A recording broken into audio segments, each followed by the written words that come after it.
انت عارفة ان ده احلى واسهل واسرع عيش ممكن تعمليه في البايركس من غير ما ايدك تلمس العجينة، والنتيجة مش طبيعية ولا الهشاشة يا جماعة. كل اللي هتحتاجيه ان انت تجيبي 3 بولات، البولة اللي هتعجني فيها والبولتين اللي هتخبزي فيهم.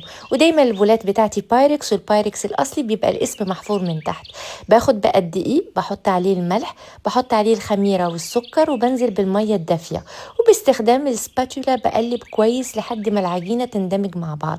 ما تقلقوش، العجينة بتبقى رخوة بالطريقة دي. هغطيها واسيبها تخمر لمدة 1:15 ساعة. بعد ما بتخمر بروح بقى واخدة البولتين اللي قد بعض، بدهنهم بالزبدة كويس، واحط لهم خلطة البذور بتاعت العيش اللي عملتها معاكم قبل كده، هتلاقوني حطها لكم في الكابشن. هغلفهم كويس جدا، وبعدين باستخدام شوكتين هقسم العجينة نصين، النص الاولاني هحطه في البولة الاولانية، والنص التاني في البولة التانية. هغطيهم واسيبهم يخمروا مرة تانية لمدة نص ساعة. اول ما حجم الخميرة يطلع بالطريقة دي هتاخدوهم لفرن متوسط الحرارة لمدة 35 دقيقة. يا جماعة مش طبيعي حلاوة العيش ده، لما تقطعوه هتلاحظوا ان الهواء ماشي كويس قوي في العيش ومتخمر كويس، والنتيجة روعة يا جماعة. لازم تجربوه وبس والله.